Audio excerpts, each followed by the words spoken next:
justice, no peace,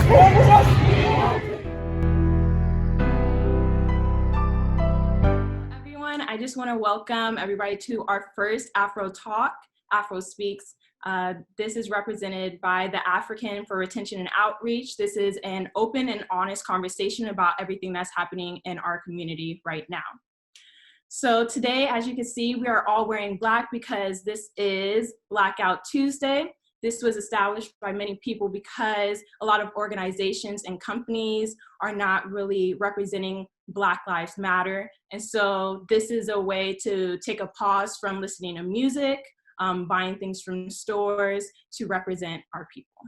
So a little background, myself and everybody that I am in close contact with, my friends, my families, are very frustrated and very angry with everything that's happening in our community.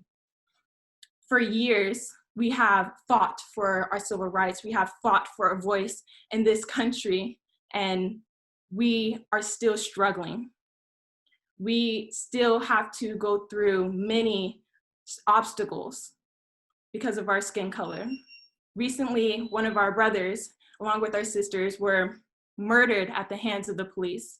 George Floyd was unfortunately murdered by the hands of the Minneapolis police. And in that uproar, many protests all over the world saying his name and saying that Black lives will always matter. So here we are to address the injustice system. Here we are to have a conversation. So let's talk.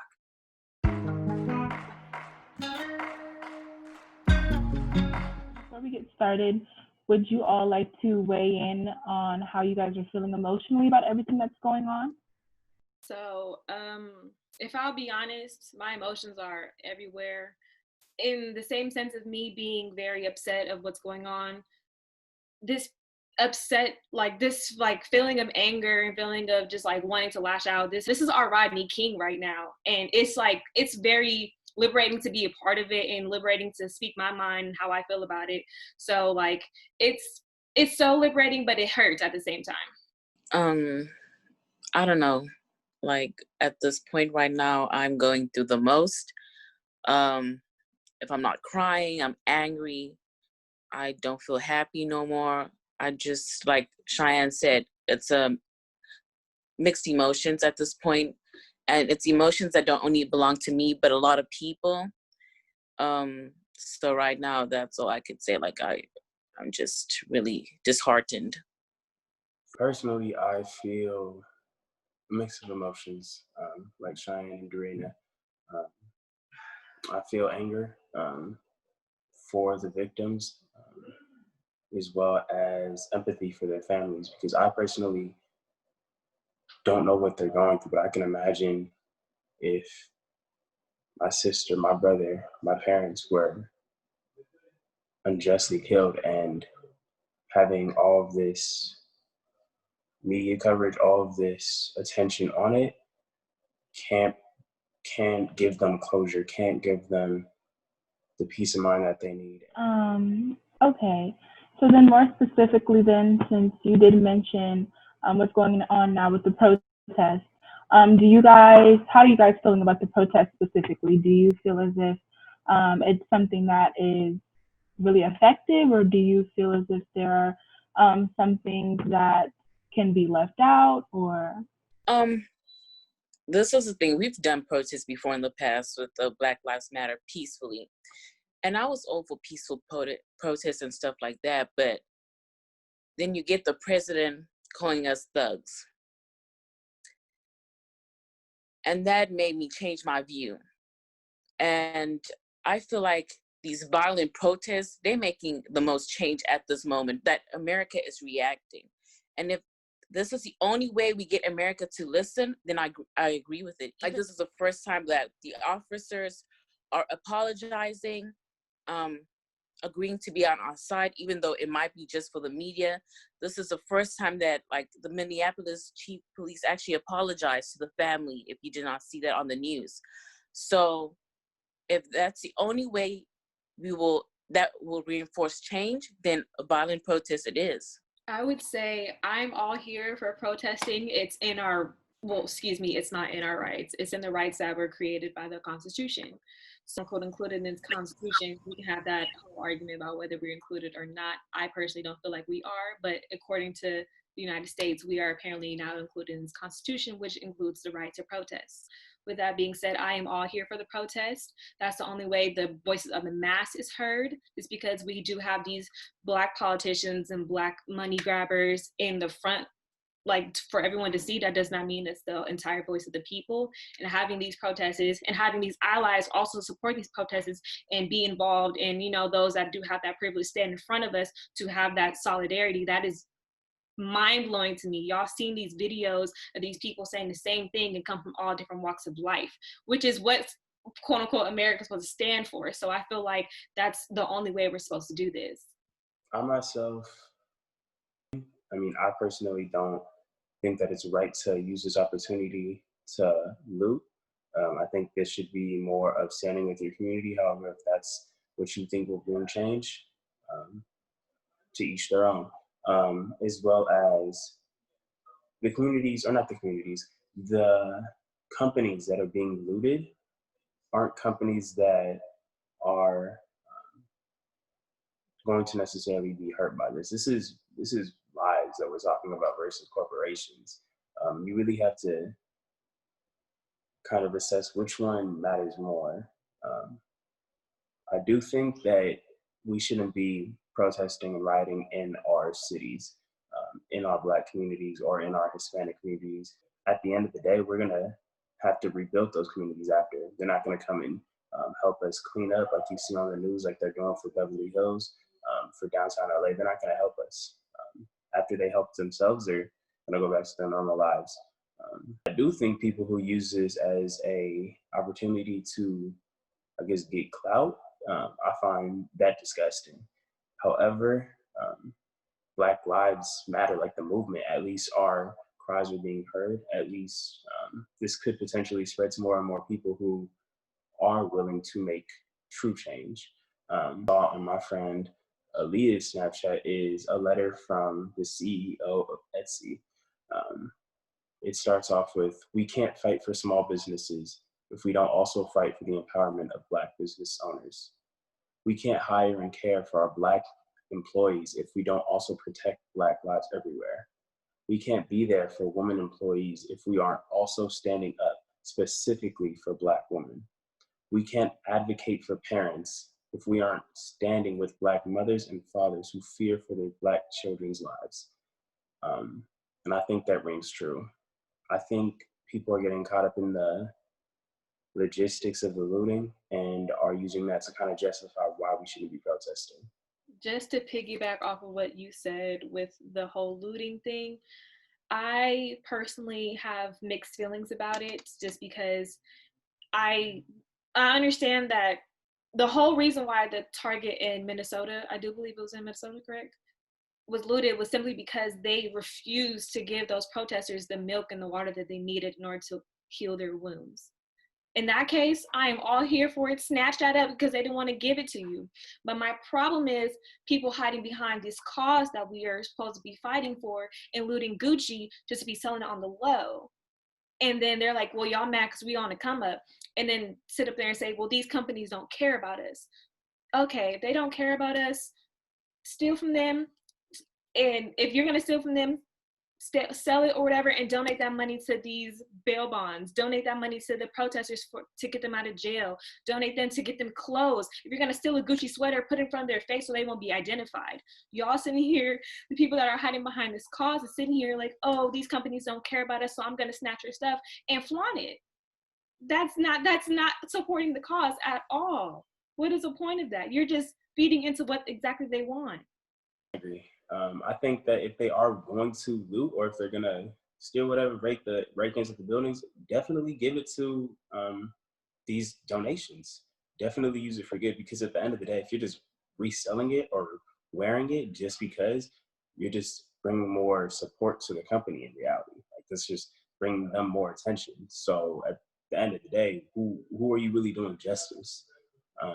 As well as one thing I forgot to mention is the news is finally starting to show unbiased reports, because for the entirety of the first week of protesting, they were kind of painting this narrative of like, oh, protesters are just being being violent, being aggressive towards police, when in reality, we all saw the videos of police being the aggressors to, or I hope that we saw the videos, being aggressors to protesters first.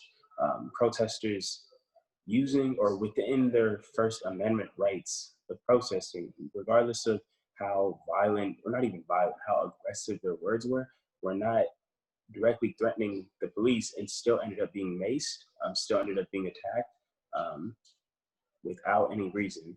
So it took the actual news crews to be arrested for no reason for them to start stripping themselves of that narrative, stripping the news of that narrative. And I'm happy that I'm sad to say, I'm happy that they got arrested, because at least they're beginning to realize it's not just us who is in this. This is everyone against racism. This isn't Black, white, Hispanic, any race against racism. This is all of us against racism.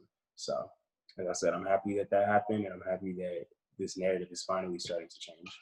When it comes to undercover cops, anarchists, and even people who are not Black, destroying buildings, destroying stores, writing graffiti on the walls, Black Lives Matter, and things like that, do you think that that can paint the Black community in a negative light, perhaps? Or what is your stance on that? I would say that it's really painful to see, just because this is such a cause it's dear to all. It should be dear to all of our hearts. It's what we identify as. We are born Black, we live Black, we're gonna die Black. So my thing is, when these police officers and undercover people and people that just not down for the cause, that's just abusing their like privilege to destroy things, is a problem, because you're doing it behind the cause, so making us seem like we're just being irrational, we're just destroying things to be destroying things, when it's not always the case. And you wonder why people call us thugs and super predators and all these other ignorant terms, when in reality they're not realizing that it's just not us that's damaging things. And it's not like we don't have a reason to, because it's not like America hasn't just did us dirty for hundreds of years, and they're going to continue to do that until the system is no longer a system. So I really, really would hope that God go into their hearts and tell them to calm it down, okay? Because they're making us look crazy, and that's not the case. We're not sitting here fighting for something that is not correct. We're sitting here fighting for our lives because they matter. We're sitting here fighting because, I don't know, the next day I walk outside, I'm not gonna make it home. I love social media because it exposes things like this. Imagine back when there was no social media, how many cops actually did this undercover and they blamed it on Black people. But for the first time, we are seeing that cops, shootings and they're starting the aggression, because we're protesting peacefully and people can see that it's not us. How many videos have you seen of Black people telling white people or other races, please do not loot, please do not vandalize, but they keep doing that. So I feel like it shows that it's actually not us. We are not the real thugs. It's the cops that are the thugs. Those people that take advantage of a good initiative, of good protests, so that they can paint us to be the bad guys, quoting Nicki Minaj, my bad. But they can make us look bad in front of the media. But the fact, for the first time, the media can actually see this and not condemn this, and that just makes me happy. Because it's not us at the end of the day. It's these people that take advantage. And I just wish the president could see that. I just wish the governments could see that. And I just wish a lot of these, the news could actually highlight on that, because they're just talking about the protests, but I wish they could show these police officers, because there's tons of videos on social media. And I wish it could be seen on the news as well, because the older generation, most of them don't have like Twitter or Instagram. They go to the news, and this needs to be seen everywhere. Basically, these people who are looting, and I think I said before I was going to play devil's advocate. What if by doing that, they're kind of using their privilege in a way that we didn't see of them doing before, because they're probably not going to get arrested or that the same severity of charges against them as their Black counterparts would. However, this destruction or whatever is causing the curfews to be instilled, is causing more change to, or I don't want to say change because I really don't want to attribute it all to them. However, it's causing more people to be aware. It's causing more nationwide, global-wide attention. So what if, even though I don't support it, what if it's actually helpful that they're doing this, that they're like actually destroying destroying buildings, looting, et cetera, because this is causing people in power to react. And I'm not saying I do believe that they should be, I'm just saying just to see what you guys are thinking. I would have to question whether or not they're using their privilege for the greater good, because as y'all know, energy is transferable. Like if I smile at someone, they like, like it's just good. You get good vibes and you try to send those good vibes. But we're in a moment, you just see someone just slump somebody real quick. You're like, well, if he can go slump him, I'm gonna go slump her over here. And that's not, it depends on what your destruction is actually doing. If you are destroying things because it's gonna have people be aware, great. F everything up. But it's a difference between using your white privilege or your light skin privilege or your just non-Black privilege to just cause havoc, just to cause havoc. Because yet again, they're not gonna look at them, they're gonna look at us. They're gonna arrest us, even though we're just standing there when some other person just did all that damage. And so in that case, I understand that it is causing like a global, like, whoa, like they're a global eye-opener, but it's causing us to be in jail or go missing, or the precinct lie and say that they weren't there. I just seen a little 13-year-old boy that was in the precinct for hours. Parents were calling everywhere. He did not know where this boy was at. And he was at the precinct the whole time. The precinct lied. So like globally, it looks great, but institutionalized, we're still gonna get the short end of the stick at the end of the day. Okay. To challenge that, wouldn't they, or haven't they been doing that since? Like that's what we're protesting, right? Because they are doing that, and because they are arresting us without cause, and because they paint every bad narrative to us, or they attach every bad narrative to us. Because if you look at, I forgot what it's called. I think it's intention versus action. Or not intention versus action. Intention versus Impact. Thank you. That's what it is. Intention versus impact. Because their intentions could be all the way messed up. However, their impact could be beneficial towards creating policy or towards creating change. Not to say that it is or will be, but that's just another way of looking at it. Because I mean, oh, go ahead. My bad. Go ahead. No, I just want to say I feel like white people should use their white privilege to protect us, not put us in harm's way, because then you're causing that cycle. Because right now, you heard it on the news, the president said if we get caught, we're going to jail for a very long time. And the people who don't get caught are people like us. Already, they don't like us. America's not for us. So if we go to jail, compared to the white protesters, they're not going to get a long time. We are. So that's why white protesters need to use their white privilege to help us and protect us, not to cause more damage, more incarceration for Black people. Like, we don't need that at this moment. I agree. The same way you give, you receive. So you're out here just spewing that I'm just doing this, just do it.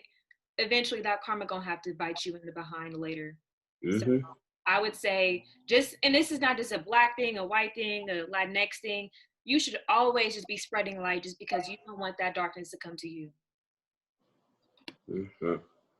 An example or a case where it actually did come back in like the whatever right, or I don't know the correct terminology for it, but the person who was breaking buildings or destroying things, a couple of people at a protest actually like picked him up and tossed him to the cops. Like just tossed him to the cops. So there's definitely people who are taking action against people who are just out there just to be out there against people who are just trying to destroy because they get a thrill out of destroying things. So, yeah. I just want to add something because I know that we're all talking about protests, but think about them implementing the curfews. I know each city has a different time frame. But it shows that how America is more concerned about property rather than people. The fact that in Beverly Hills right now, the curfew is at 1 p.m. until I think 6 a.m. or something like that. Why? Because they know that we are angry. They know that when we go there, we are going to loot and riot, but they want to protect their beautiful Beverly Hills, their rich cities and stuff like that. Why? We've been in quarantine for how long and we never had a curfew. All of a sudden, when we want to fight for ourselves, fight for our people, they put a curfew down because they know we had enough. Enough is enough. And that's how they want to control us. But we're not scared no more. People don't care. They want to go to jail for a better cause. I would say that the curfew just puts a lot in perspective for me. So as if they haven't tried to snatch our rights enough as it is, they just find more and more different ways to go ahead and let us know that we're Black. And I feel like instead of, if we're going to be in this time of quarantine as well as having curfews all of a sudden, the time that we're in curfew, try to post on social media as much as you can. Just put that out there, even though we can't be out here breaking people's windows and all that other stuff and having our signs and letting it be known. We can always spread the word some way, somehow, just to let them know that y'all can sit up here and not let me out my house, but y'all can't cut off my Wi-Fi because I'm gonna still post, and it is what it is. But at the same time, I have been really radical on Instagram and social media as well as my blog.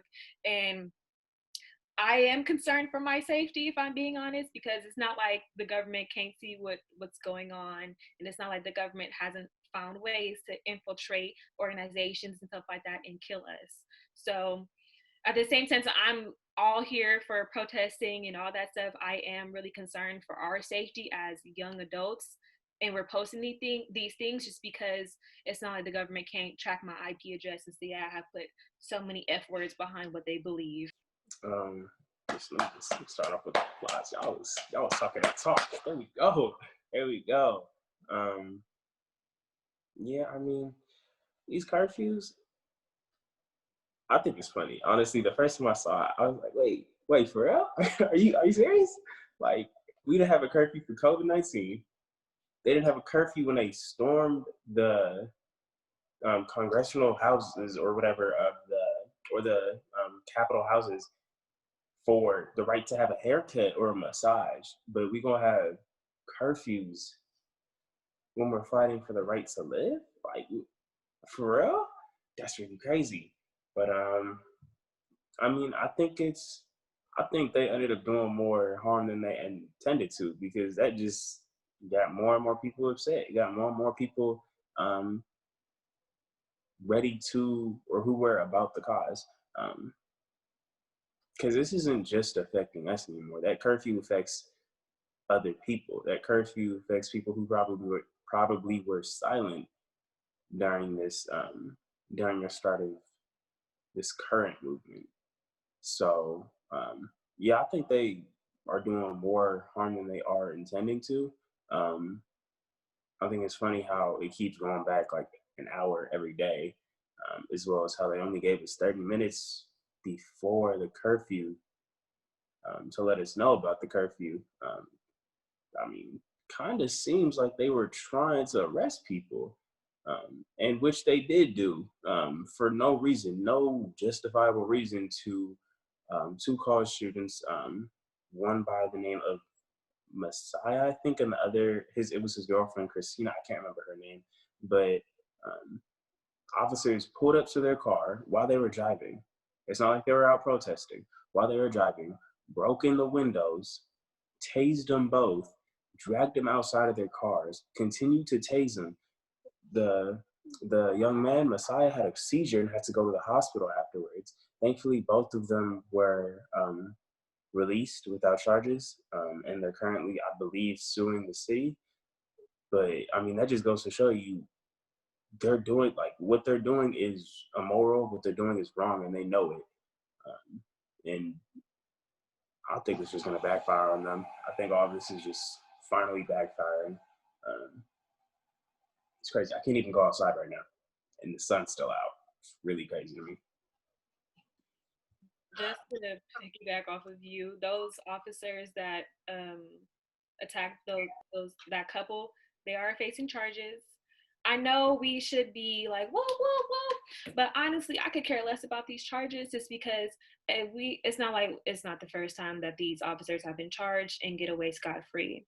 So I want to celebrate when they get their sentence, and it's for a long, long, long, long, long time, including all their coworkers and whatnot, just because we can sit up here and try to celebrate the small wins that we do, but these are just battles. This is not the war. I hope that everything that the police are doing, the running over people with their big big vans, they were on the air, literally on their little walkie-talkies. So it was like, okay, so these people aren't moving. They was like, air it out, run them over, shoot them. And then there was like, someone said, don't say it on the air. So let's not act like, even though they're not saying on the air, they're telling their coworkers, hey, I'm finna go shoot it up real quick.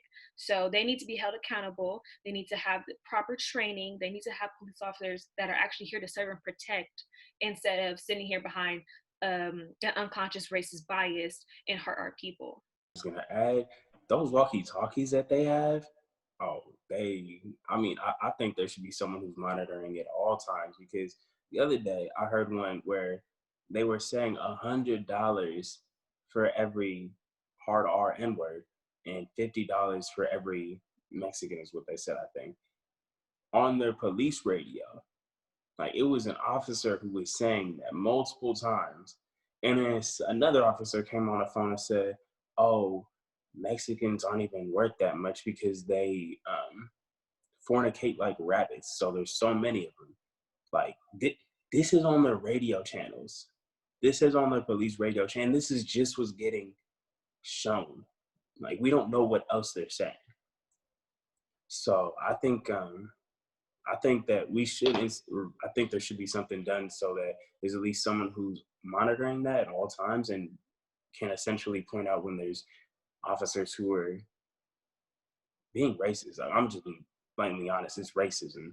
And the fact that other officers have known this for this amount of time, like, that phrase, all cops are, I don't want to say that that's true or not, but I'm hearing a lot of, oh, but there's good cops. However, where are these good cops? Where are they when we're being shot? Where are they when we're being strangled? Like, I don't see them stepping up and saying, hey, don't do that. Hey, watch out. That's another human being. Like, they're detained. They're not resisting. I don't see them. And the craziest part to me is some of them are Black. Some of them are people of ethnic backgrounds, and they know what it feels like to be oppressed, and they just stand and watch. They listen to these radios and don't say anything. And I don't know if it's out of fear of losing their job or out of fear of being different or being called out, but I don't know, man. I want to see some change. What is some advice that you would like to give to non-Black people who may want to participate in the spread of awareness and activism? Like I said before, please use your privilege to protect us, not harm our rights. Like, we've seen tons of videos of white people being shields for Black people, protecting them, like from the cops and stuff. Please keep on doing that. Keep on protesting peacefully. If you see your fellow brothers or sisters looting and stuff, please call them out and stop it. Do not join with them, please. Like, enough is enough. Like, we don't want any more trouble. We just want to be heard. We just want justice. We don't want more people going to jail for fighting for their rights, fighting to be heard, because that's unfair to us. Because at the end of the day, if we had to get arrested, you will go home scot-free. I will get charges just for voicing my opinions, just for peacefully protesting. And we don't need that anymore. Keep on speaking out. Like, this morning, my friend from South Africa, she's white, she called me and she was like, I may be here, but I support you and I will speak out the way I can. I will repost, sign petitions. And she's not even in the continent. but she's out there supporting me. They check up on your Black friends, on our mental health, because we going through it. Like right now, I'm going through the most, but I have people calling me to see if I'm good. Because also calling out your fellow people, like calling out people on social media. I'm tired of fighting on social media with ignorant people. Please step in and check people. Enough is enough. We just want extra voices to help bring our voices out there, for people like Trump to listen, to please listen, and people in higher positions like governments, because it's not just Trump. There are people like in the government that don't like Black people that are with Trump with this. So we need more voices, because together we are stronger. Just to piggyback off of that, since you covered the whole use your privilege, I will cover the educate yourself part. Use this time. We're in quarantine. We have been in quarantine for the bulk of 2020. It looks like we're going to be like that for a while. So take this time and learn about the history of where we are from, how we operate, why we operate the way we do. And Google has plenty of information. I know that I have been reading nonstop this entire quarantine. I have learned plenty of things about myself. So I'm like, if I'm still learning about who I am, I know you don't know who I am either. So use this time and educate yourself, educate your family, educate your friends. It's because I know for a fact we can't sit up here and not educate ourselves, because ignorance is bliss. And the happy we are just because we're not knowing what exactly is going on. So I definitely am appreciative of all my non-Black friends, just because I have seen them call people out. My friend Janet, shout out to her. She had a whole sociology class at UC Merced. They could not stand her by the time she was done at UC Merced, because she called them out about their biases every time. And that is perfect, because she takes that time to learn about who her friends belong to, what culture they belong to, why they act the way they do, how does their identity affect their mental health, how does their identity affect when they're around police. I had like 5 or 6 cop cars creep past my car that I was in, and I got extremely uncomfortable. A regular person that does not have the education about Black people will not understand that, which is why it's perfect that we need to have this time, sit down, read a book, listen to a podcast, listen to something that is about the idea of being conscious in Black identity in order to help us. It's because you can have your privilege, but your privilege won't mean anything if you're trying to help us if you're not aware of what's going on. I just want to say again, woo, y'all stay with me. Yes, there you go. It's as high what both of you guys said. If you truly want to help and maybe you can't leave the house or maybe you don't know how to help, there are amazing websites that you can find on Twitter, Instagram, Snapchat. There's one that I can share to Afro. The actual website is https:// or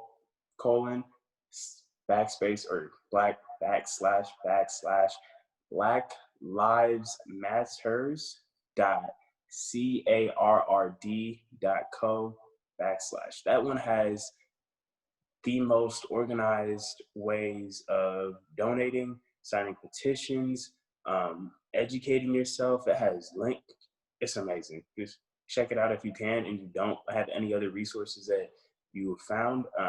This will get you to over, I think, like 90 or maybe 100 petitions. This will get you links to donate to the people who are in Minneapolis who need bail. Trust me, just if you need a way to help, this is it. As well as keep starting those petitions, keep donating, because it makes a change. Like, you might not see that change, but that does not mean that that change is not there. That change is most definitely there. That change is impacting the way that people are going about their lives. There was something that I saw on Twitter. It was a Black man who invested all of his life savings into starting a bar. And when the riots happened in Minneapolis, his bar got burned down, and he was on the news crying about it, and I felt so sad for bro. And as soon as I clicked out of that link, there was a link underneath or there was a tweet underneath it that had a GoFundMe page for him, and he asked for, I think, maybe 500,000. And right now, guess what he's at? Where he at? He had a million. Oh, A million. oh. Think about that. Think about that. And that's happening all over the nation. So trust me, those donations help, even if it's like $1, $5, $20. If you really feel it, like you just a big spender. There's anything that you can do. Trust, it helps. I have a tweet here from our dear President, Donald Trump. So I'm going to go ahead and read that, and then I will follow up with my question. So the tweet says, "These thugs," in all caps, "are dishonoring the memory of George Floyd, and I won't let that happen." Then at the end, he says, "Any difficulty, and we will assume control, but when the looting starts, the shooting starts."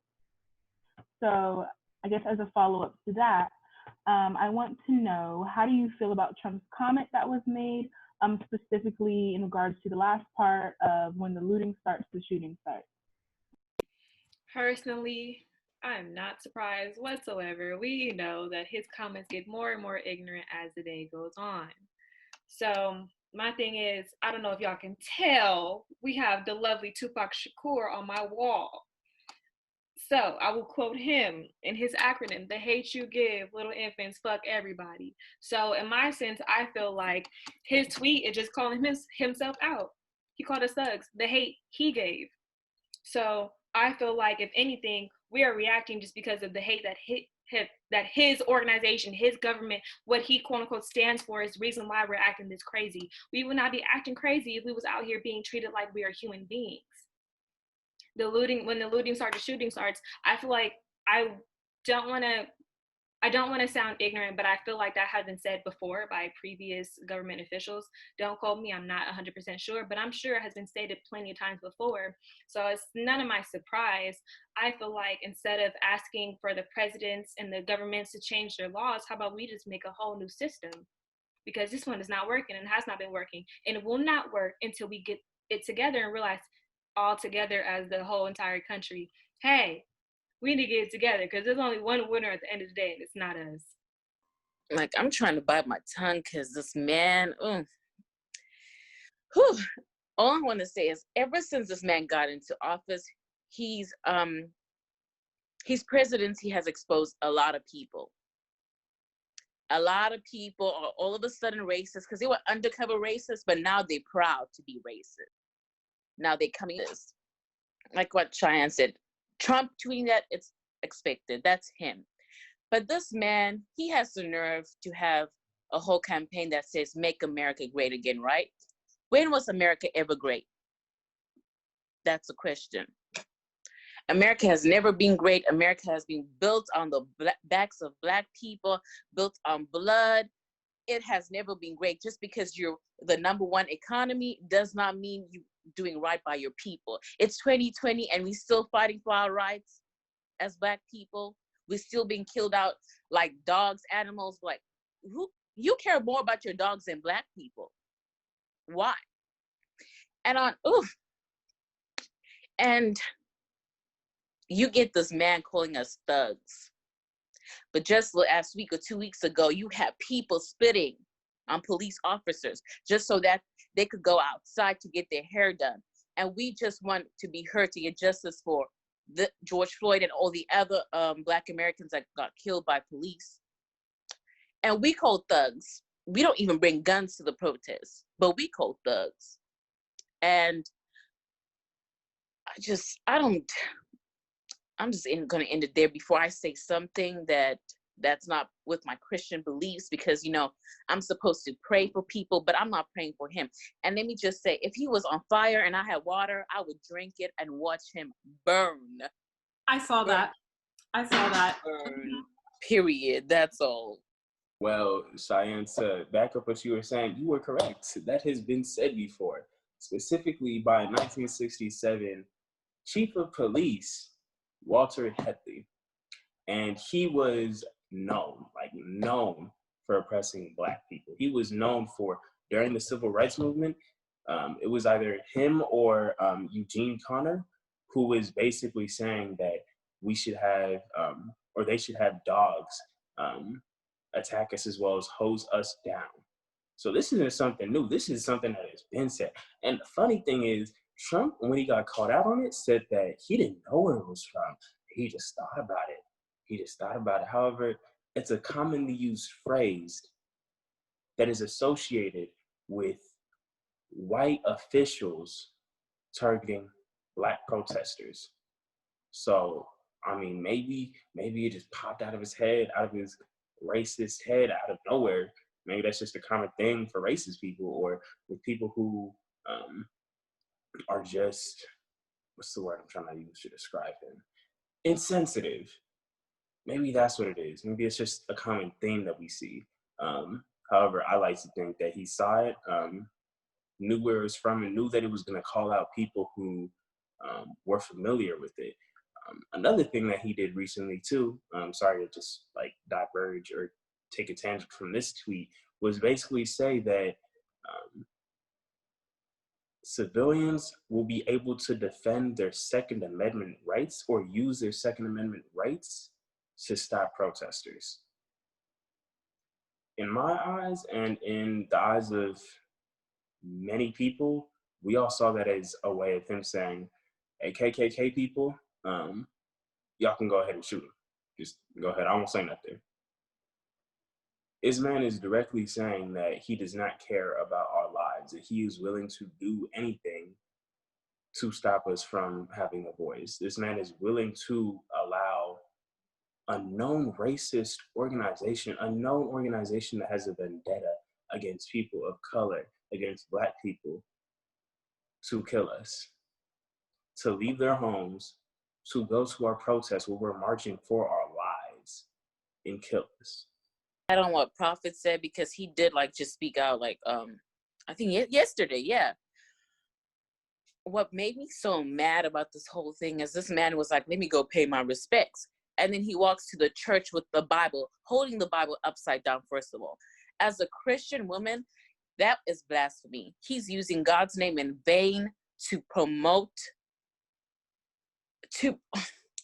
violence against us. That's what the KKK did. That's what colonizers did. They used the Bible to promote slavery. And he's doing the exact same thing in a different name, which is called police brutality. That makes me so mad, because God does not want destruction. He wants peace. And if you want to give us peace, you have to give us justice. That's what we've been saying. No justice, no peace. That's all. And he is not smart enough to come up with that tweet himself. Prophet, that man, I need the right words. Okay, that man's an idiot. That man is an idiot. That man, I don't know, he needs Jesus at this point, because I'm tired of that man, and he needs to delete his Twitter. Like, he does not need that. And if you want to make America great again, please vote him out. Please vote him out. Like Joe Biden for president at this point.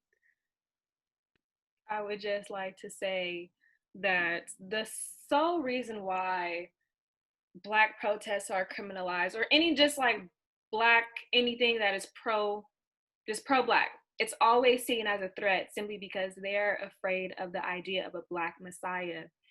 The Black Messiah is that one person that can just unify all of us to get to the greater good. They did that to Elijah Muhammad. They did that to Malcolm X, Martin Luther King Jr., Huey P. Newton, Bobby Seale. I can have Tupac.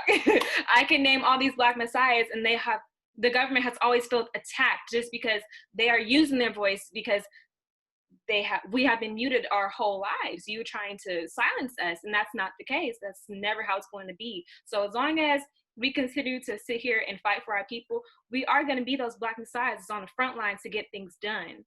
And they're just intimidated by that. They see our potential. They see what we did in our home country before they snatch us away. They see what we're capable of. If you really want to go back to how education really started, you can find those roots right in our home motherland. We were the ones that taught them how to organize themselves. So they see where we come from, greatness. And it's not going to stop no time soon, which is why they do so many reactive and proactive things to try to push us back. But that's not going to happen, because as long as Black people are going to be produced, we're going to sit here and fight for our people, period. So the next question that I have would be, do you feel like there are only two sides, or can there be a neutral side? And if so, what does it look like to be neutral?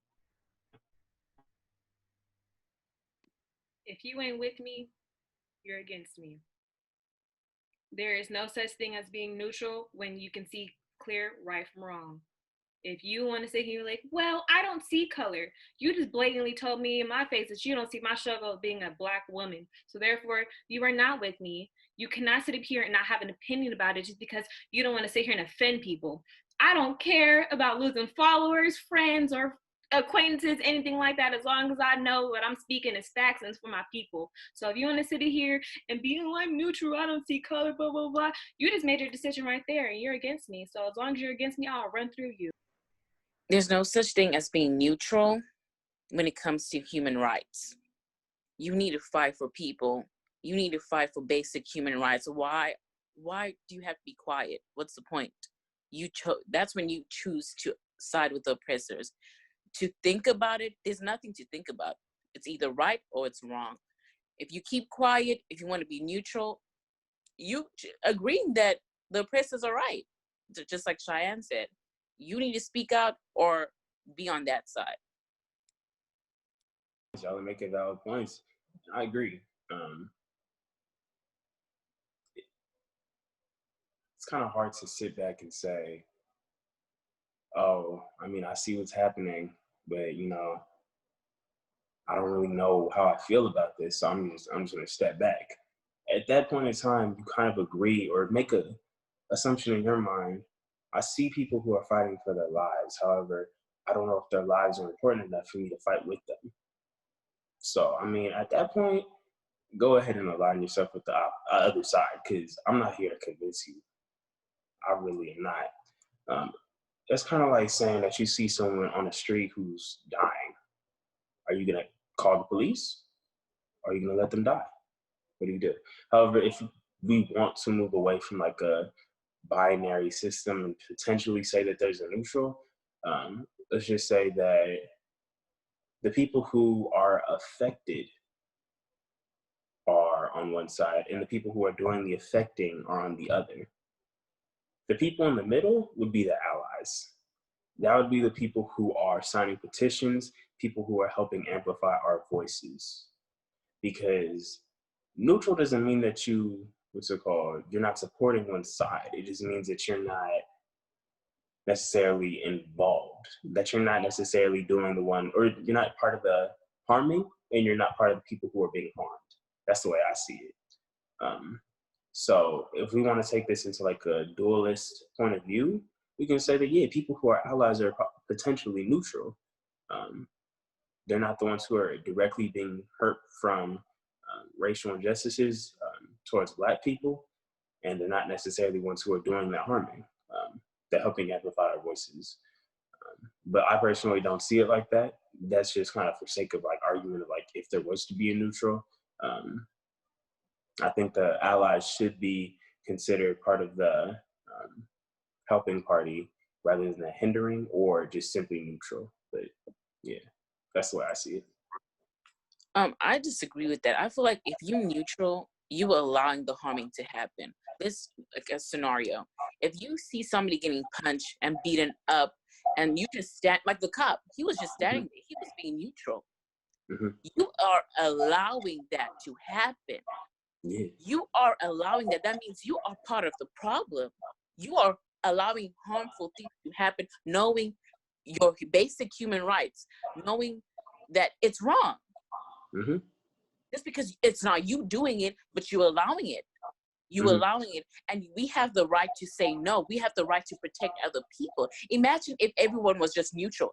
The world will go way wrong because people will be getting raped left and right. People will be getting killed and nothing will be done because everybody wants to be neutral. It's none of my business. No. If you see that and if you are close, if you see something wrong being done, you need to speak out. You need to protect. You can't be neutral, especially in this time. Yeah, I think that's a valid point. And I think you're misinterpreting what I mean by neutral when I was talking about in that dualist approach. So let's go back to that scenario that she painted. So say I saw someone getting beat up and they were just going at each other and I didn't step in. at that point, actually, no, I'm gonna continue the scenario a little bit.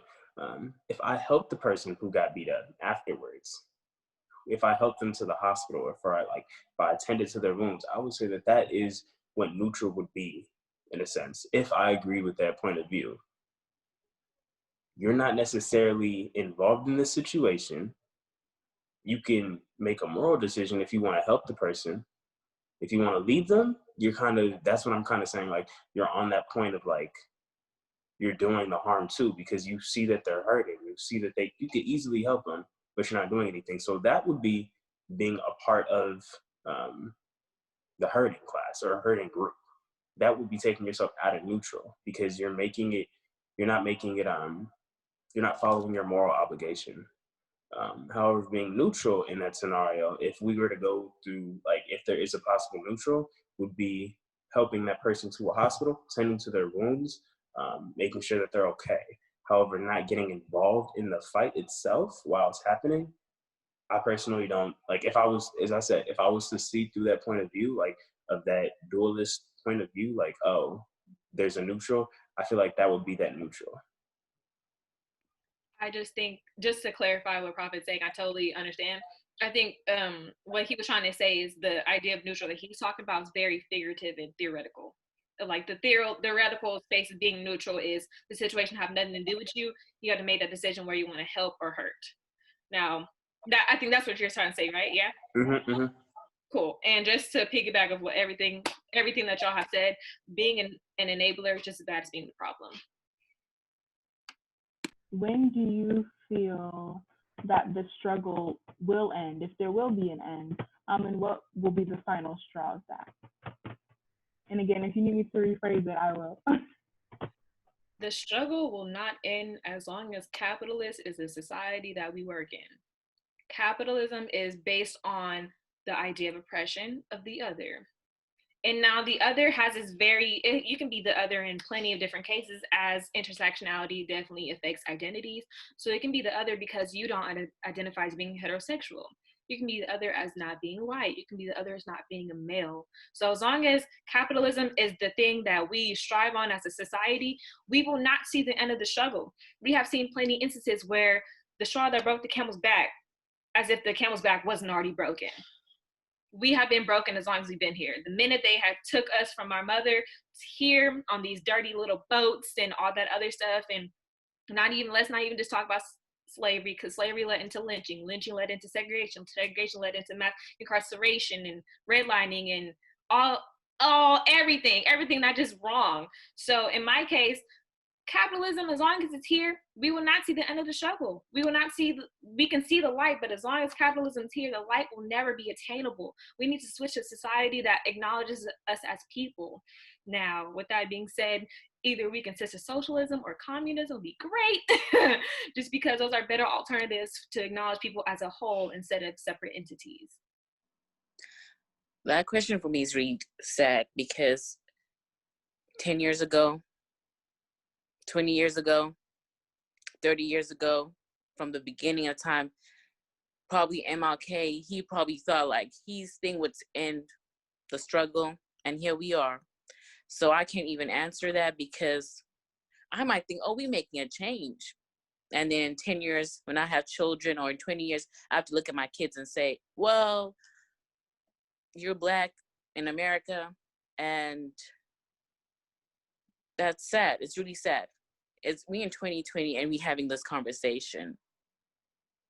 I agree with what Cheyenne said, but America is built on capitalism. You think they're going to change to communism? Nope. They love their money more than people. So we're going to still be here. It's sad to say. I don't want to be like negative, but let's be honest. We're going to have another problem in 20 years. Not even 20 years, probably in 2 years, in 4 years, And the only way it's going to change if we change our system, which is convert to communism, socialism. But again, America loves their money. Will there be change? And what would be their last straw? I hope that this is the last straw. I truly do. because I don't want to go through this again. I really don't. However, I don't think we can fix this institution with the same one that put it in place. That's like saying that you can change the mindset of a rapist with the same mindset that made them a rapist. You have to introduce them to a new point of view and a new way of living. So no, I don't think we can fix this until we, kind of like Cheyenne said, implement a new type of government, implement a new system, or completely devise a new one. Maybe pull inspiration from the most liked. I don't really know. I'm not a politician. I can't advise on that. I can only say what I think would help. However, the current one that we have is not working. We've seen that for the past 300 plus years. I'm tired of it. I think we need to see change in our school systems. That's where we can really start to educate the youth, where we can kind of control the narrative that's going to be set for the next generations. One thing I saw recently was that there's actually a bill being passed soon, or it's going to be voted upon soon, on if there should be a required ethnic studies course for diplomas in California for the high schools. I think this would be a great first step. And I think we should extend this to middle schools, elementary schools, and truly tell them what happened before slavery, how Africa was before slavery, besides Egypt. Because I mean, as great as Egyptian culture is, that's not the only African country. There's, correct me if I'm wrong, 53, 54, 55, somewhere in that range that we can educate them on. It does not have to only be on Egypt. We do not only have to include the people who look closest to Europeans. Next, we should educate them on what happened in slavery, because they tell them the bare minimum. They told them, oh yeah, they got sold and they had to work at plantations. That's not it. They went through psychological and physical trauma. The devices that they created to keep them in check were truly evil. They were, let me just compose myself again. If any human being went through that type of torture, through that pain, today, the entire world would condemn them. The entire world would say, what type of moralist, insensitive type of person do you have to be? I don't even think serial killers would want that for their victims. That's kind of like an extreme example, but it was, what also needs to be taught is it wasn't just regular people who were teaching these Europeans how to enslave African Americans, or Africans, my bad. It was psychologists, it was philosophers. They were teaching them how to break them down, how to break down their mindsets, how to turn them against each other, how to forget their own cultures. This isn't something that they're like, oh no, why don't we try this? This was planned. They knew that this was gonna happen. Something that I've seen and heard, I don't know if it's 100% true, is that while writing the Constitution or the Declaration of Independence, the founding fathers knew that slavery was going to be a problem. They knew that they could either address it then, or they could just let the next generations deal with it. And they chose to not include slaves. They chose to keep slavery as keep this institution of slavery, because they could have easily abolished it. They could have said that all slaves should be made free, because we are here on a continent, as a new country, to establish ourselves as a free people. So it doesn't make sense for us to keep them as slaves either. Any rational human being could say that. However, they knew that that was going to be a problem, and they let that slide. So as I said, I don't think we can see change until we restructure what has governed us for 300 plus years, until we change the school's curriculums and actually educate our young generation of what's truly happening in the world, as well as educate them on Black success, educate them on Black Wall Street, which would have been a pillar in the Black community had it not been burned down, had the entire town not been massacred.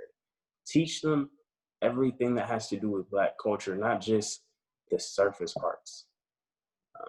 But yeah, I pray that there's change, because I can't really see bringing a child into this world and subject them to the same psychological and physical punishment that we've been going through. And I love kids. I really want kids. I really want kids. I want to also add on to what Prophet is saying. Just because even though we implement new laws and stuff, we need to realize the pain that our ancestors felt and has been passed down is the same as racism. Racism has been passed down to white people from generation to generation. Even though they are not racist, it's in their roots, because that's what they've known. Like in the beginning of time, that's what they known. Little conversations and stuff. So racism won't end. It will probably be hidden behind closed doors, but it won't end. As long as there's different colors, racism won't end. That's how we are as the human race. Humans will always see division, regardless if it's race, gender, sexuality, religion. There will always be a division. But we can have laws to protect us, to make those people accountable for the injustice that they do to people, especially Black people in America. We should have like better training for police officers, like to put them in situations to see how they would react. Would they bring out their racist roots, or would they like have I'm trying to figure out, but like would they choose a better option? You know, we need to put them in that position to see how they react, because how long do police train for actually? Like 8 weeks? Like, I don't know, they train for 8 weeks just to get a badge and go on and kill people. I'm not sure if that's the right training time, but that's what I'm saying. We need to actually train police to see if they would react in a racist way, or they would remember that they are working for the law and will implement the law in a good way. And we need the law to back us up. Because as long as the law will protect these police officers, they don't care. They will probably get 7 years or be acquitted of all charges, and we don't need that. You need to be accountable. If you kill someone, you need to be accountable if you were just a normal civilian. Because if I had to kill someone, I'll probably serve 25 years or life. If you kill someone and there's no such thing, oh, you were resisting. How many people have resisted? 16 shots, eight times, 8 minutes? No, you need to be accountable. You are a murderer, and we need to call it what it is. I did want to add, also going off what she said about how long the training or how extensive the training is for police officers. I also saw a tweet basically talking about how people who want to be lawyers, they have to go through all of these years of schooling and all of this time that they have to take to actually get to the point of being a lawyer, to be in that space, as opposed to a police officer who gets, like you were saying, I don't know if it's 8 weeks or just such a short amount of time. It doesn't make sense, because it's like at the same time, lawyers are here, they're supposed to like defend people that they're working for, things like that. They're working in criminal justice system just like police officers are, but police officers are it's a more of a direct connection to the community, obviously, and so in my opinion it has a bigger impact. And so when you're not allowing that same extensive amount of time for police officers to have that training, then it's like, what's the point? Because they can, like, anybody can come in and say, oh, this is what I believe in, oh, this, all of this. But then when it actually comes down to it, it was all a lie, because they're out there shooting people, shooting innocent people and things like that. And it's not warranted at all. And it's unnecessary, it's disrespectful. There's so many words that can cover it that couldn't even, but I just wanted to add on to what you said about that. I know that I'm not supposed to be a person that's on the conversation or anything like that, but I couldn't help but say that it actually does take a lot of training to become a police officer. Even though we don't see it, there's psychological trainings that they have to go through. They have to pass the agility test. They have to talk to officers and chiefs to become a police officer. And it's just sad that it takes all this time, like over a year, to become an actual police officer, and for things to happen like this, like police brutality. How does that happen? How does that slip through? And, you know, some people say like, oh, it's bad apples. You know, sometimes people are good, sometimes people are bad. But in this circumstance, it's unacceptable that you are placed here to help the community, and in the midst you are murdering Black people. That doesn't make any sense. And then also, I think what Adrena was saying was about the Constitution. I can't really remember, but I know that I thought about the 13th Amendment, which is abolish of slavery. And the thing is, slavery happened, but I feel like it hasn't stopped. It just was reworded into something else, because the prison system, let's say you go to prison, once you get out of prison, you can't get a job. You can't have a normal life after that. You're done. People already have that image of you, and your life is pretty much over. So yes, slavery has ended, but it has been transferred into something else, which is even worse. So I just personally think that this system is corrupt and something needs to change. Things need to be addressed, and that's what we are here for. Make something happen. Ooh, my bad. No, you're fine. Just to piggyback off of you, I know everybody got to speak twice, so I was like, oh, I was waiting. Just to say that you asked how did they let that slip, it's because it was supposed to slip. Police brutality was supposed to slip through those cracks that they stepped into the ground themselves. Just because you can literally look at the Constitution. Our right to vote, Lynette told me the other day, our right to vote is an act. We have to redo it every 15 years. We don't have the right to vote. We have the right to vote every 15 years. So we have to be really attentive to how these laws are set up, because they're set up against us. No matter how many Black politicians that we get, no matter how many Barack Obamas, Maxine Waters that we get, there will always be something that will undercut us in the end. Like Malcolm X said, racism is like a catalog. You get a new version every year. We do. We have seen this. We can sit up here and have a timeline of how many different versions of slavery we have, because it's not over. And it's not going to end with these Black legislatives and Black changing laws and stuff like that, because the same laws that you change are the same exact laws that they use against you. Literally, you cannot use those laws to empower us, and at the same time they're still undercutting us at the end of the day. I don't want to sit up here and quote Black leaders all day, because I do have a peace of mind on my own. But Audre Lorde did say the master's tools will never dismantle the master's house. We cannot use these laws to try to benefit us, and they're not going to really benefit us in the whole entirety of it.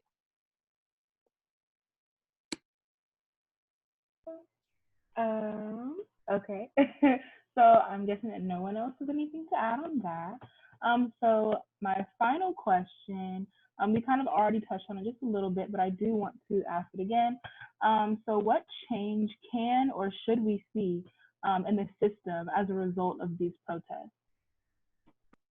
I would say we need to start making an example of these police officers here. Our first mistake was letting George Zimmerman slide. That was the first immediate mistake. So I want to see these police officers not only get charged, but actually get those sentences. And I don't want no 12-month sentence. I don't want no 3-month sentence because they're on good behavior. I want to see them rot like they see my ancestors rot, like they want to see me rot, like they want to see my kids rot. I want to see them rot with like extra O's and so many T's. I want to see what they want to see me do, because I'm sick of it. I don't want to sit up here and question the next time I see y'all. I don't want to sit up here and, ooh, let me stop, because I'm going to start getting emotional, and we as emotional thugs, and I'm going to do that once this conversation's over. I'll go ahead. Once again, as I said, we need to see these changes within our youth. We need to see them in their educational systems. And we need a new topic. I'm going to start all that over. Whoa. I'd say just ain't cooperative mouth, just do that funny thing where it just don't work sometimes. Anywho,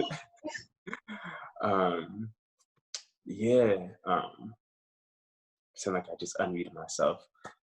So, as I said, we need to see changes in the educational systems. We need to see changes in the actual government systems, because as Cheyenne said, the laws that they pass are not to help us. They are hindering us. They are pushing us back even further. An example is the three-strike law. That ended up putting and incarcerating way more African Americans on petty crimes or petty drug possessions than it did before. And that was to end the war on drugs, which, I mean, I guess it was done with pure intentions, but the impact was truly detrimental to our communities, because now we have citizens who didn't have any malicious intent serving out 20 to 30 to 40, 50 years of their lives off petty crimes, off the same reason or the same things that you see these white boys do at a frat party. They don't get in trouble. They just get a, don't do that again, Billy. So, I mean, I think this system is set up against us. We will never be able to win with this system. We need a new system. The founding fathers didn't put this system in place to help us. If they did, they would have taken slavery out or abolished slavery. They would have intentionally addressed it in the Declaration of Independence or the Constitution. I mean, they had their chances. It's not like they don't think about it. It's not like something that wasn't talked about, wasn't argued about. They intentionally knew that this system would keep us oppressed and would keep them rich and wealthy. Black people have ran this race in America,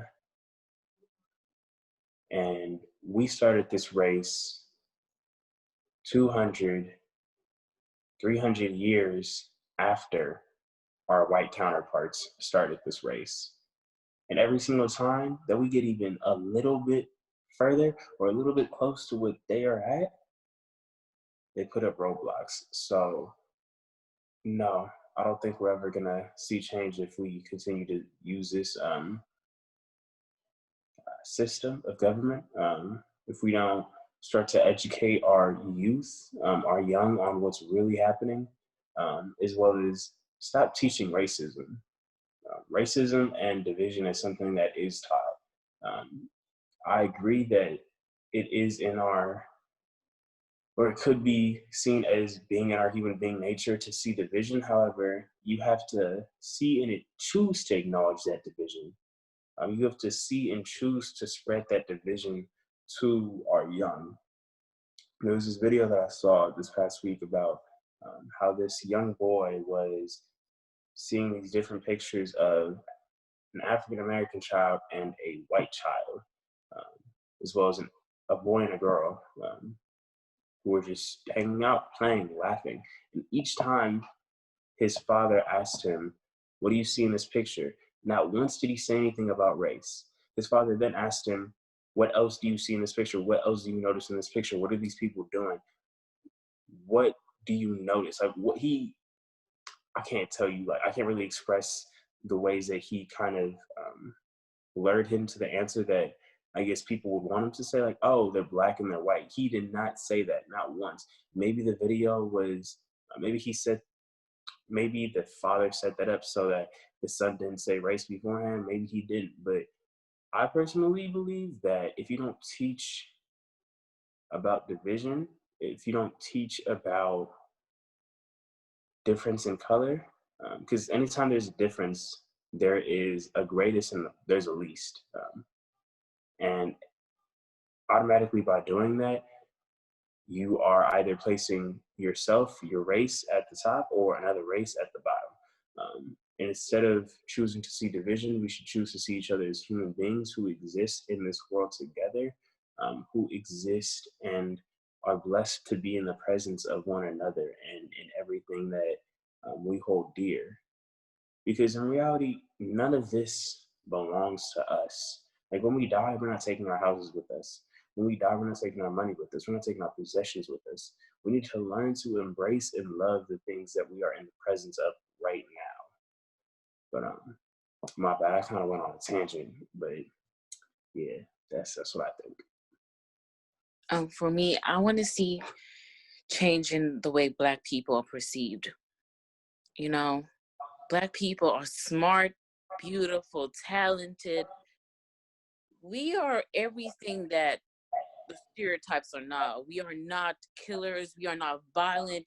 We are not prisoners. We are not single mothers. We're not deadbeat dads. We are not uneducated. We can be we are kings and queens.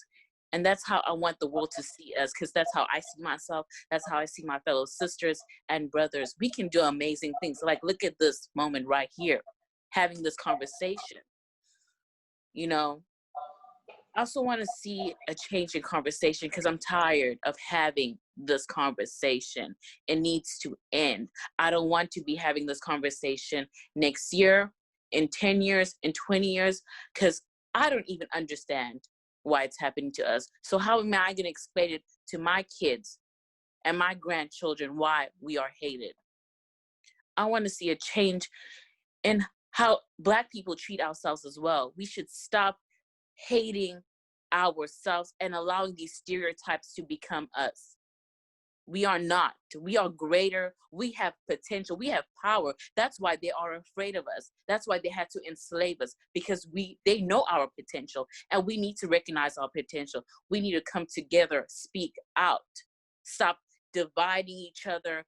Oh, stop classifying each other by colorism, by, different, like, because I live here, you live there. Oh, I'm hood, you're not. No, we are Black, and we need to stand together, because when we stand together, we are powerful. That's a problem. We are powerful. If we can do this, imagine what more we can do by just standing together, by speaking out. And we also need to stop being so nice to people at times. We are too nice as a race. We allow a lot of races to take advantage of us, to walk on our backs, and we need to stop that. Stop allowing people to say the N-word, taking our culture, making their own. That needs to change. They keep their culture to themselves. We need to keep it to ourselves. I'm not saying, oh, don't allow them. You can enjoy it, but do not take it for yourself. They need to respect their boundaries. We need to set boundaries for ourselves, because we're allowing all these people to come into our boundaries. Now they think they're one of us, but when we are getting killed, they don't want to be one of us. That's the problem. So we need to change. We just need to change how we allow people to treat us as well, how we see ourselves, and we need to be stronger together. That's what I want to see. And I just don't want to see Black people having this conversation. I want other people to join in this conversation, to ask how they can help with the change, because we can change ourselves. We've been changing ourselves, but we need to ask the other races to also join and change their narrative, change how they see us. So that's all I want. I just want this to end. I want to be free. I want the same dream that MLK had to manifest. I don't want to be afraid to jog around the neighborhood. I don't want to be afraid to be on the bad side. I don't want to have to pray every time I leave, so that I can make sure I'm not on at the bad place at the wrong time, because I could just be walking here and I could be called the N-word. I could be incarcerated. I could be taken to prison or whatever, just for being myself, just for doing nothing. That's what happens. Like, there's a time where we were at school, and we were watching a volleyball game, and this man proceeded to call us the N-word. We were just doing nothing. We were just sitting down there. Imagine the people in their own homes, or asking for help, just staying, waiting for their friends, and they get arrested for doing nothing. Black people don't do nothing. We just stay there, and you want to hurt us, and we need to change that. So yeah, we need to change a lot of things, from the system to ourselves as individuals, and also the other races. We just need to change a lot of things. Yes. Also, Kara and Maya, I do also want to invite you guys in this question as well, because I think this is also something that we can participate on. I think that it's something that that people have like varying opinions about. I personally want to say I have two things that I would also see a change in. Going back to what Cheyenne and Prophet said about the laws that were created in the past and how they're basically used against us and they're not for us. This can be seen in, like, for example, allowing citizens arrest, like the stand your ground law, things like that. Like even I think it was George Zimmerman. He the entire thing that took place between him and Trayvon Martin, he considered that a citizen's arrest. That was his excuse that he gave. And it's really something to see when they put these laws in place because they know like the current climate of our society. They know that racism is very strong to this day. They know that people do not always have the best intentions. And so to allow people to basically like take that into their own hands and put someone else's life in danger is a problem. And I think like Prophet was saying, that's something that definitely needs to be changed. I think it was you too, Darina. That the system definitely needs to be changed. We need to see something different because it's not working. And the second thing that I want to touch on in terms of change would be consistency also in the Black community. And this can be and this can be seen, for example, with cancel culture. We'll cancel some people for doing things that we don't necessarily agree with, but then other people it's okay. Like, and I think people have varying opinions. For example, like whether mixed people are considered Black or things like that. But then it's like when it comes to, for example, like Doja Cat, like she had all them problems. We already established this needs some help. But then we got other people who are also like, and who are very, very prominent, like whether it's in the music industry, things like that, we'll give them a pass for the things that they say. So then it's just like we need to be consistent because when you let one person slide, you're letting everyone else slide. And like you were saying, Cheyenne, with George Zimmerman, that was a problem immediately when we sat there and let him slide because then it's like, well, everybody else, all the other white racists or just non-Black racists or whatever, it's allowing them or giving them the permission to also partake in that. And yeah, it's very sad to see. And I think like you were saying, Prophet, about the Constitution and things like that when it was formulated, they've never had our best interests at heart. And it's really sad to see the people that took the time, they spent their lives building America and don't get any type of recognition for it. All the people of color, really, like Native Americans, things like that, literally sat there and took their entire land, didn't get no recognition, killed their people, things like that, and it's just a continuous cycle. And so those are my 2 points. I don't know if anyone else wants to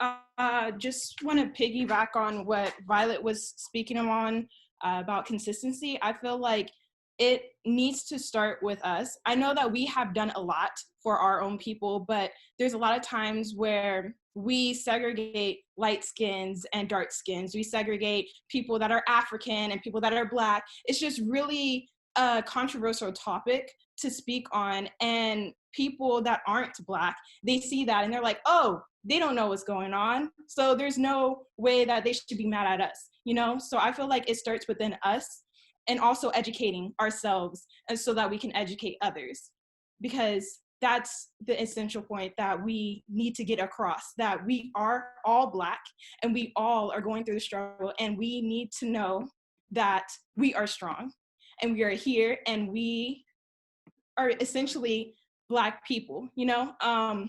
So just starting with the people, either in a school, starting a speech, or writing officers, or just getting the community together, that will create a big change. And it just takes a ripple effect. It just takes one person, honestly, because once one person begins something so powerful and moving, everybody will follow and things will be established. So it just starts with us. This is the beginning and it will eventually come to an end. So, amen. Oh, I said amen. My bad. But yes. I think that was amen. Oh. He is preaching. Everybody, I would just like to say all y'all was preaching. Thank you for taking me to church. Sorry, buddy. I didn't mean to cut you off, but I'm just like, No, yo, you're everything that good. I said was wonderful. Thank y'all so much for this conversation. Yeah, and we want to thank you guys for coming. This is our first one. Also, before because those are the last of my questions, but I did want to ask if anyone else had anything they wanted to add. This would be that everyone who's protesting, everyone who's signing petitions, don't stop. If you don't see change now, we will see change. If you don't feel like your voices are being heard, you are being heard. We hear you, we see you, and we stand in solidarity with you. It's time for change. It's been time for change. And we thank you also for standing in solidarity. I don't think that gets enough.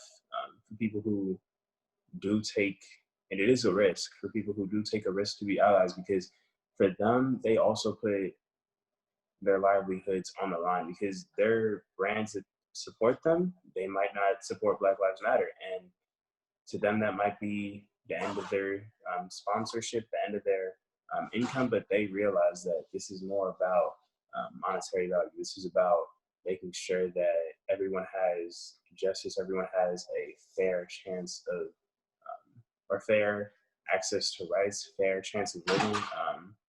So yeah, once again, thank you to everyone who has been proactive, been involved. We see you, we hear you, we appreciate you.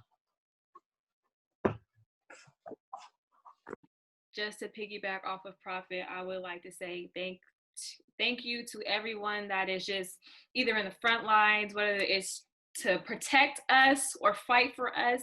Thank you for everyone that has just gave kind words to their Black friends, the non-Black POC that has been supporting us, all the posts, the hashtags, all the support is just very well appreciated and very valued. It's not going unnoticed. We all appreciate everything that has been going on.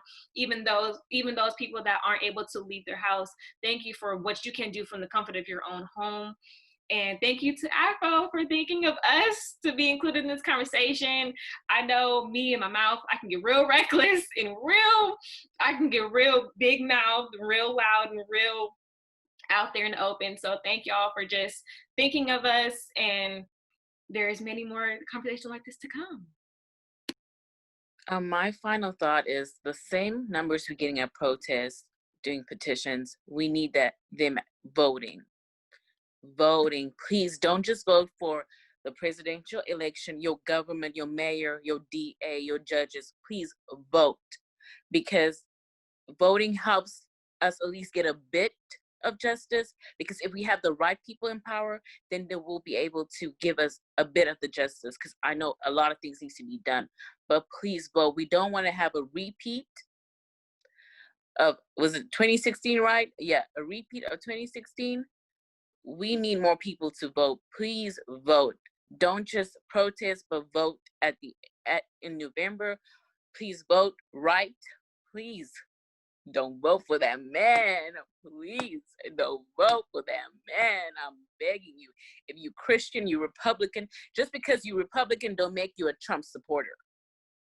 There's a difference between a Trump supporter and a Republican. Please vote. Thank you. Piggybacking off of what you said, I think it is very important to educate yourself.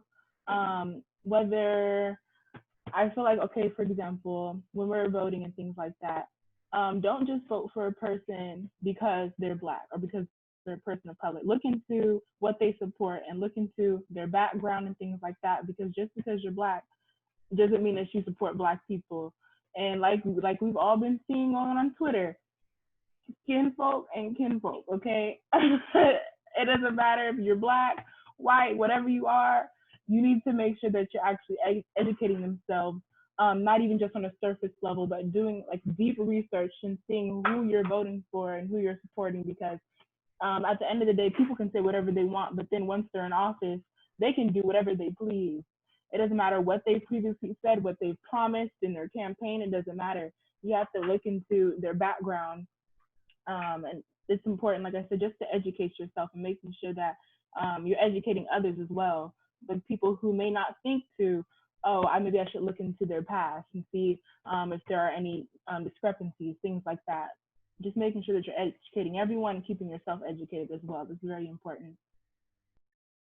I just want to say thank you to everyone who has went out to protest, people who are doing things from home, like signing petitions and posting flyers and just getting everyone educated about what's happening, because the world is saying George Floyd's name.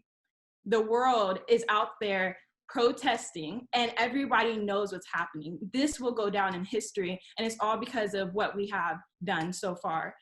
Even we're in a pandemic and people are still protesting for Black lives. So I just want to say thank you, and we're going to make a difference. So. And thank you all of you guys for participating again. Black Lives Matter. Black Lives Matter. Black Lives Matter. Black Lives Matter. Black Lives Matter. Fuck you, boys. Black Lives Matter. That's what's up. That's what's up. Okay.